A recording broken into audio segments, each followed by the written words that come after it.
Hi, Mi. First time mom ka ba? So, ito yung mga ito yung mga usual na problem ng mga mommy, lalo na pag first time mom. So, sa pagpapadede kay baby, ito yung mga feeling nila hindi enough yung nakukuha ni baby na milk sa kanya. So, ito yung Mi, i-explain ko sa inyo kung bakit hindi mo kailangan mag-worry. So, ito may ipapakita ko sa inyong chart. Ayan.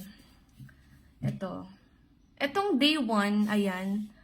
Day 1, ganito lang kalaki yung stomach ni baby. So, parang kalamansi lang siya. Nakikita nyo, ayan. So, sa day 1, ang kailangan niya lang na milk is 5 to 7 ml na milk. So, hindi mo kailangan mag-worry na konti lang kasi yung nakukuha ni baby.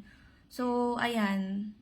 Hindi niya kailangan ng mas maraming milk kasi konti lang yung kailangan niyang lagyan ng milk. 5 to 7 ml lang or 1 to 4 teaspoon lang yung kailangan ni baby.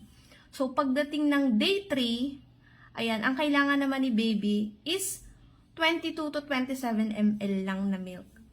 So, parang sinigwelas lang yung laki ng tummy ni baby. So, hindi mo kailangan mag-produce ng maraming milk. Tapos, pag 1 week, ayan, ang tiyan naman ni baby is parang kamatis lang yung kalaki. Ang need naman ni baby is 45 to 60 ml or 1.5 to 2 ounce lang muna. So, hindi natin kailangan mag-worry kasi yung breast milk natin, napoproduce niya lang kung ano yung kailangan ni baby. So, don't worry, mommy. So, after 1 month, ayan, kasing laki na siya ng itlog. Ayan, nakikita nyo siya. Ayan. So, ang kailangan naman ni baby is 80 to 150 ml. So, eto, di ba malaki na siya? Kung egg siya, so mas marami na yung need niya.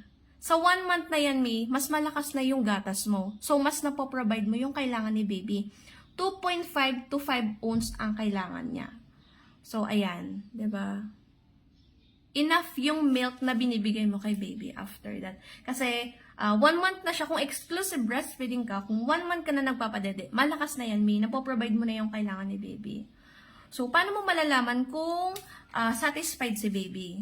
So, masarap yung tulog niya, komportable siya, hindi siya umiiyak.